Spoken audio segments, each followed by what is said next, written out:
WarsawJS. Hello, my name is Michael, or Michał in Polish. It's Michał. Blah, blah, blah, blah. You can find me anywhere at Michał Warda. And today I'm going to talk about, I'm the head of AI R&D at a company called Passion. And also I'm a creator of Build AI together with Passion. And today I will talk about an interesting topic that I came up with when building tools for using AI. And to explain what interesting things I found, I decided that we need to look at the history of how the AI models look like, how they look currently, and how I think they will look in the future. So 2016, this presentation is going to be fast, so keep your seatbelts on. If you need any questions after the presentation, we can have a lot. 2016, I don't know if anyone remembers. People remember 2005, so probably 2016 you also will remember. Facebook releases something that they call Facebook bot interface, and it's to improve Facebook business pages with a chatbot. Anyone remembers the chatbot on Facebook knows what I'm talking about. But essentially, the role of this chatbot is to increase the engagement of the users with shops, with fan pages, etc., etc. And how do they work like? When I ask this chatbot, what's the time in Warsaw, for example, it gives me an option to ask him, what's the time in Warsaw? The bot gets the message, the text, what's the time in Warsaw, and a list of available functions. So the list of available functions is essentially predefined functions that a developer on the other side gave to the bot. Then the model analyzes the text and determines what function to call and with which parameters. And how does it look like? To give you a better explanation, essentially I give it text, what's the time in Warsaw? It categorizes text by using some fancy AI, but essentially it thinks that it needs what's the time and Warsaw are two distinguishable things. And then it goes through a list of available functions. Here, for example, it had 3, a roll number, save note, and check time. And it noticed that the text that I gave him was matching check time the most, and the location part was Warsaw. So after that, it calls my server on that with those parameters. So it says, give me a response for check time and Warsaw. And my server gives a response, it's 4:20 p.m. And it renders to the user. There are a few problems with this approach, and that's why it didn't blow up the whole internet, just like OpenAI did. Few of those. First of all, one call equals one function call. So essentially, when you call the chatbot, it always calls your server once. The second thing is that functions have to be defined up front. So essentially, you have to come up with what the user is going to be able to do using this chatbot. I don't know if you've used the Facebook bot interface, but usually it went like this, that you tried to write something, it categorized not correctly the text, and it responded with the most generic, I don't know what to do with it, try again. Because of that, it's usually a glorified FAQ or a chat interface for calling code, which turned out to not be a great business idea. It didn't increase the conversion rate of many Facebook pages. And I know my brother works at Facebook, so he told me. And it has nothing creative in it. This AI, artificial intelligence, is used only for categorization. So what happened next? We skipped 3 years, 3 whole years, to 2019, the end of the year, GPT-2 comes out. GPT-1 was a totally only white paper theory chatbot. GPT-2 comes out, and now we start talking about the LLM land, parameters, tokens, context, etc. What is important that no one cares. In 2016, when Sam Altman creates OpenAI, he has a lot of investors on board, including Elon Musk, for example. In 2019, after 2 years of working on a chatbot, when they released GPT-2, Elon looked at the progress and he says, "Okay, I'm out because nothing is happening," and it's true. Essentially, but there was a huge paradigm shift from the OpenAI model. First, we sent again the message, "What's the time in Warsaw?" Bot gets the message, and based on texts, the previous text that he has, he generates tokens. And for example, for the question, "What's the time in Warsaw?" response with George Washington was a leader. Turns out so if we went through the whole process, then we get simplified. We start with a text, "User, what's the time?" Then we go bot, and we leave a cursor and say to the bot, "Okay, generate the next token." And we ask it to generate.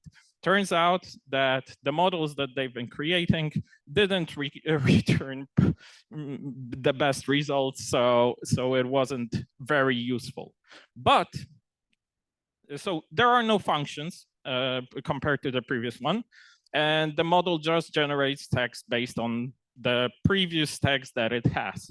It tends to respond with total nonsense. Fun fact, GPT-2 was trained with 6,000 American novels. So it was a lyrical beast, but nothing besides that. And what's important is that the output from the model is totally unusable without prior validation. So we cannot use it for anything like user-based. We need to go through data scientists, etc., to validate each output. But there is one thing that is positive about it. It's that it's fully, and I call it creative. Essentially, it generates what it wants to generate, and we don't know what it will generate. Then we move to 2022. So again, 3 years, 3 years from that, 3 years from that. We get GPT-3, the instruct version. GPT-3 is a code, like a user-facing name for a lot of models, but we'll use the instruct one. And the number of parameters grows drastically from 1.6 billion to 175 billion. So it's a much larger model, and the context grows twice. There is a bit of hype. People start using it. The model can do basic stuff. It starts to understand. You can even have a conversation with it. You probably didn't hear about it yet, but in the AI community, it's starting to get loud about the company OpenAI. And this bot works in a bit of a different way. Because the context grew to more than 2,000 tokens, people came up with an idea that they will give the answer to the bot at the start of the text and then ask it to rephrase it somehow or to retrieve it from the text that is above. So, for example, when I ask, "What's the time in Warsaw?" we use a function check time Warsaw because we categorize from the text like Facebook did. Those models are also there. We categorize the text, we call check time Warsaw and give it to the bot at the top. And prior to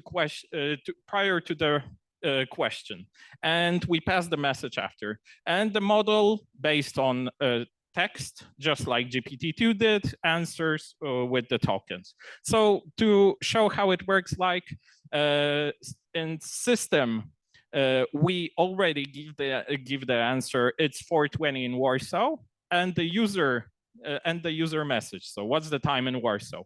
Then the bot starts to generate. Turns out that GPT-3 was like wise enough to, if you give it an answer right above what you ask him, it was able to generate the tokens pretty consistently with the answer. And this is game changing because still one call equals one function. And the model has a tendency to spill nonsense, but it can answer some questions. Then the AI hype began.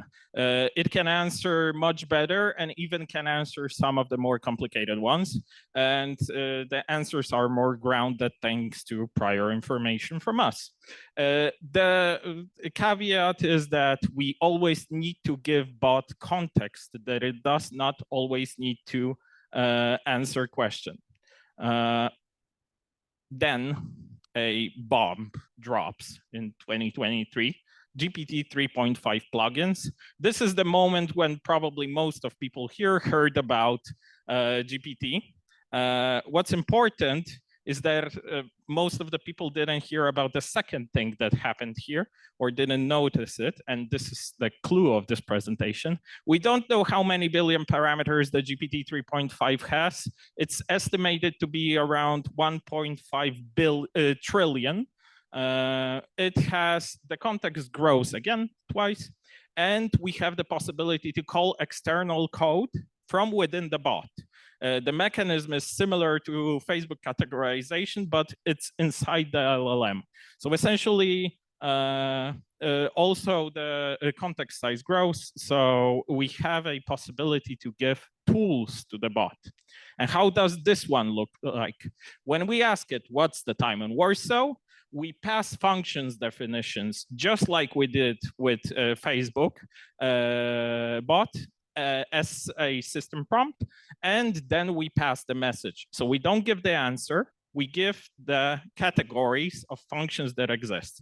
And now we ask the bot to generate tokens. And how does this work? Essentially, we ask, it's what I said, and at this point, the bot decides that to answer what's the time in Warsaw, it has to call the function check time, like the Facebook bot did, based on the text, retrieve the answer 4:20 p.m., and then generate text based on that. And this is a game changer because at this point in time, the bot calls the functions whenever it lacks information and can call functions multiple times. Can also skip calling them. It's creative, it's curious, and has access to the whole world. And I'll give you an example here of how it works like. I hope I've tested it. It should work. Please. No? Okay, we'll do it this way. Okay, so I'll show you just a tiny bit of an interface. And here we will have a bot. This bot, this is a very simple interface. We have the input on the left and the output on the right, and then a chatbot defined in the middle that has access to few functions. Those from the back, the functions at the bottom are latest launch, crew member, and Wikipedia article. And what I can do is, let's run this bot for a second. And I'll ask this bot, when was the latest SpaceX launch? And you can see that the bot received the message and then for a brief second called the API call tool by itself. Similarly to how you have in GPT-4 vision, it asks to generate an image from the image generation. And the cool thing right here is that using the previous information, the bot can now, for example, who was the pilot? The bot can now, oh, it has the information already it asked, but let's scrape wiki for it. Get me info from wiki. And it now called the Wikipedia article. It returned, and the Wikipedia article, it said that it can provide a summary. It doesn't have to, it can provide a summary. And what is important here, that giving the bot the access to the tools gives us an endless amount of possibilities of what it can do next. So what it can do next, let's go back to presentation and see if it still works. It still works. In May of last year, the context grows twice. 3.5 Turbo is released. The model is also sped up. You've seen the model that I've just been showing is 3.5 Turbo and can call functions in parallel. And what this means is that a lot of, like, the bot can access any information you give it access to whenever it needs it to answer the questions. Then the context increases again, and currently this is the typical model. 3.5 Turbo has a 16K context by default. At the same time, GPT-4 comes out, the context increased again, it's much smarter, and it's extremely expensive and extremely slow, but 6 months later, GPT-4 Turbo comes out. Again, context grows to 128K tokens. It is said that GPT-4 Turbo has like 2.8 trillion parameters, so it grew even more. And the context, for a perspective, during 7 months, the typical context from the models grew by 32 times. And it grew so it can fit more functions, more tools, et cetera, more conversations, more documents. So what's the future, you might ask? And this is the cool one. What can we come up with? Because the bot has access to tools. So what if we gave the bot access to a tool to create tools? So yeah, this is the so if I were to ask him what's the time in Warsaw, we pass the message and a possibility to craft functions. So the model based on the text generates tokens, but this time it works a tiny bit differently. We just give him a function, create a function, name and code, and ask him what's the time in Warsaw. It notices that it cannot access time, and it notices that it has access to a function that can craft code. So it creates a function check time, then resets itself, resets its context, and goes again with a new function and the notification that the function has been created. Now, checks the time, calls the function, and retrieves it for the user.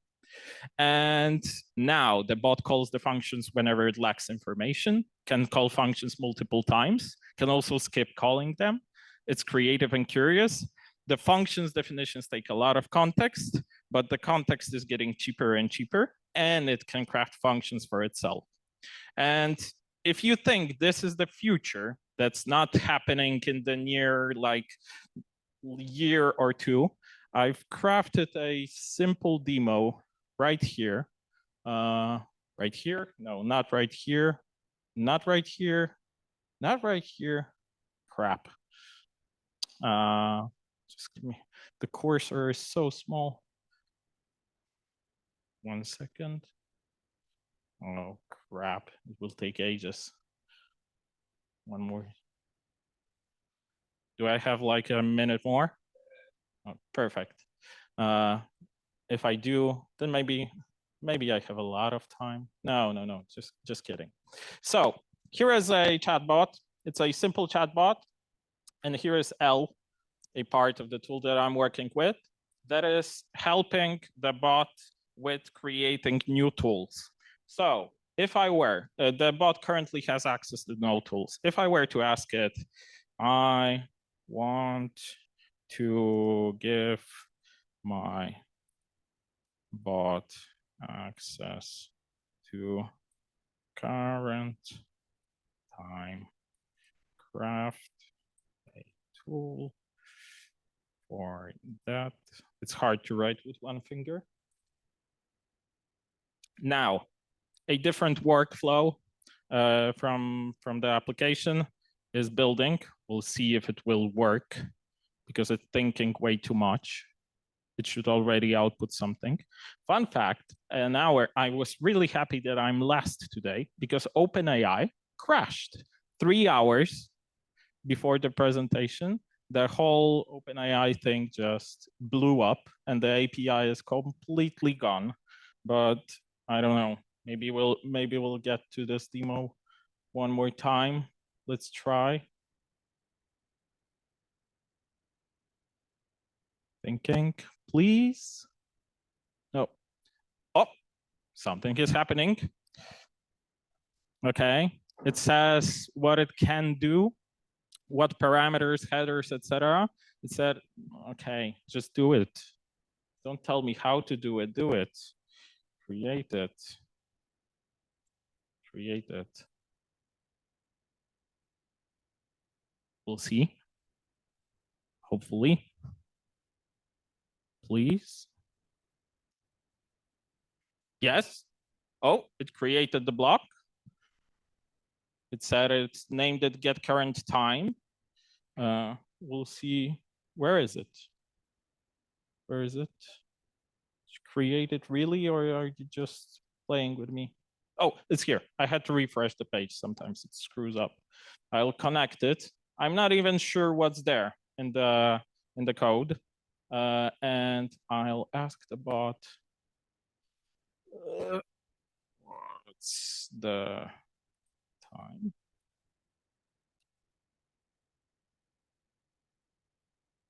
It called the API and it returned the time UTC, so it's -1 hour.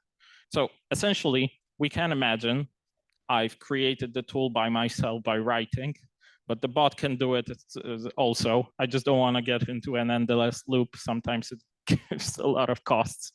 But we're already there when it comes to AI being able to build tools for AI. And we're already there when it comes to AI running AI. So if any of you had a question for me, when do I think programmers will be started to get replaced by AI? I think it's coming really soon. I'm a doomer in this scenario. If you want to work with this interface or whatever, you can visit buildl.ai. If you have any technical questions more about the implementations, etc., the whole code is open source, so you can go and see how it's built. And I guess that's all. Thank you very much.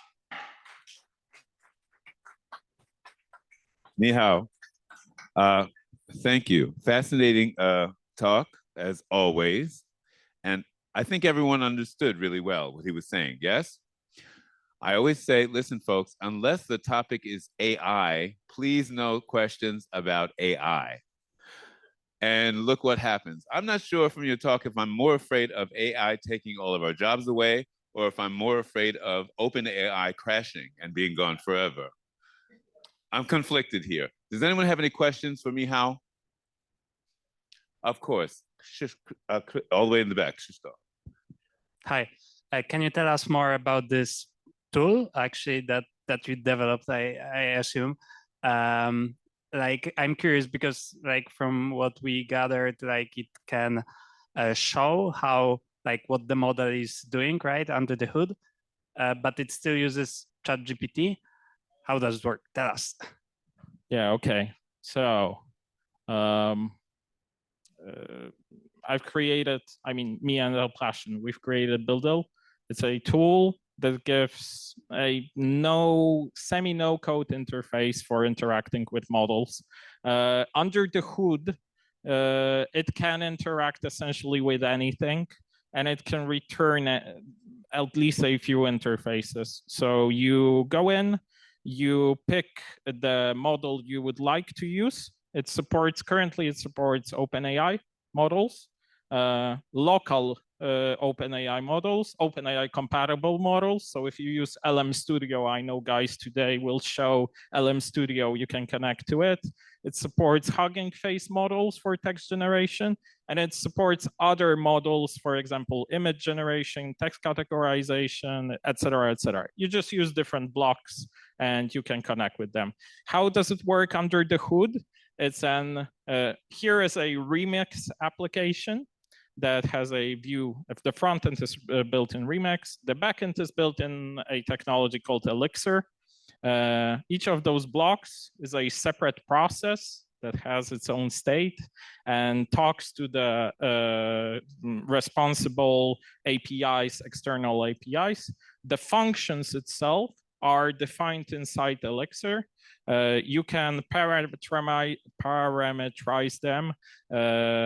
For example, those tools that you saw, the UTC time was a tool that does an API call to a UTC service, like a UTC endpoint. There are other tools you can call code, you can call a lot of things. Go to the page, follow me on Twitter. I can talk to you more about it later. Yep. Yeah, I wanted to ask about the doom scenario that AI is gonna take all our jobs. Basically, how do you see this happening? Because from my experience, my product owner doesn't even know what he wants. So I need to extract it for him. So how can you imagine an AI doing that and communicate with all the humans? Yeah. I think before you answer, this is the reason we don't bring this topic up. Exactly. No, exactly right. Go ahead. I'm like, I think that coding is the problem.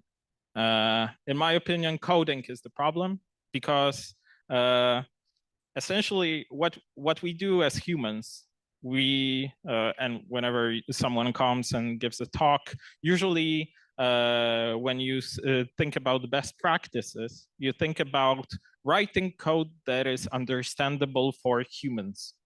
So our code is structured in a way that it is made by humans for humans mostly, and the machines have to translate it a lot of times to get it working for them. I think that the human part here is going to be redundant because it's probably in the future easier for machines to generate code for machines and read their own code. For example, our text way of showing code is extremely inefficient. Why not just spill out binaries by themselves, right? So from this perspective, I think that the coding part is gonna be less and less important. But when it comes to the user experience part, the machines don't have feedback by themselves. Although it's happening already. For example, I don't know, YouTube algorithms, they are not written by humans. They are written by machines for machines. Sorry.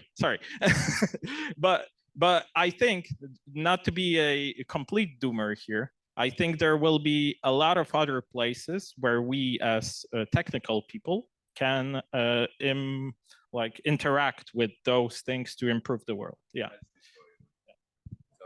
Thank you and good night. No, wait, hold on a second. No, wait. It was a joke. That was a joke. That was a joke. Again, AI. Yeah, remember that back when the Google bots developed a language of their own, and Google realized that we can't control this because we don't even understand what they're talking about. Not so fast, folks. Let's all relax and be rational about this. Any more questions in the room for Michał before we move on? One more question. Here we go. Please separate your words carefully. Thank you. How one can verify that the model creates functions properly, correctly, and without security risks? Oh, no, that's not. No, I can use this one. Oh, maybe not. Here you go. We cannot it depends. For example, I've for the past 6 months, I've been working on a few implementations of fully LLM generated chats for our clients. And usually you just don't give it confidential information. That's the part. So essentially, if there was a user, it only gets a bot interface for the things he already has access to. It can modify things, it can create things, it can do things, but only with the access from that user. So essentially, when it's the only assistant thing about it, that it does not have more access than you have. And for now, at least, we can try to sanitize. We can try to come up with multiple chat chains. We've tried that, but we can also, for example, have a chatbot ask another chatbot to search for certain information, but it's totally hackable still. Or we can ask a chatbot to generate code to access to a certain database. If it has this access, it will give it to the user. It depends on how much time the user has to talk with the bot. It's just a matter of time, at least for now. Sorry, no. No worries, no worries. No worries, it's good. This is good. So apparently no one is safe. That's generally the idea. No, of course, fantastic presentation as usual. Please give Michał a big hand, everybody.